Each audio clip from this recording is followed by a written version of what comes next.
ప్రజలు ఎవరు కూడా వీడియో స్కిప్ చేయకని చాలా విలువైన విషయం చెప్పడానికి ఆశపడుతున్నాను. మరి దేవుడు తన శిష్యులతో కొండ మీద ఎలా చెప్తున్నారు? మత్తయి సువార్త 9వ అధ్యాయం 37, 38 వచనంలో ఎలా ఉంటుంది? కోత విస్తారంగా ఉంది, కానీ పనివారు కొద్దిగా ఉన్నారు. గనుక తన తోటకి పనివారిని పంపమని తన తోటకి యజమానిని వేడుకున్నానని తన శిష్యులతో ఎలా చెప్తున్నాడు. ఈ మాటకి అర్థం ఏంటంటే, కోత అంటే తోట, ఒక ద్రాక్ష తోట ఉంది లేదా ఏదో తోట ఉంది.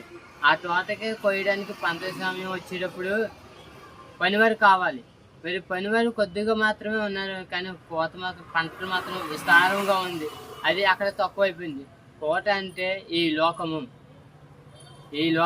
కోట అంటే పనివారం అంటే దేవుని పరిచయం చేసిన వాళ్ళు, దేవుడు లోకంలోని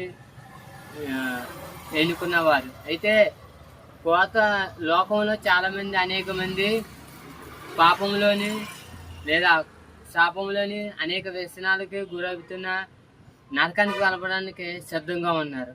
వారిని నరకం నుండి విడిపించి ఆయన ఇచ్చిన నిత్య రాజ్యానికి చేర్చడానికి కొంతమందిని కావాలి. మీరు చాలా మంది అయితే దేవుడి పని చేయడానికి ఇష్టపడట్లేదు.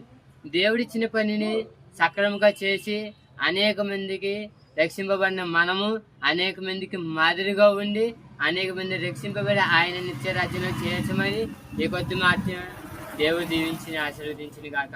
అందరికీ ప్రైజ్ ది లార్డ్.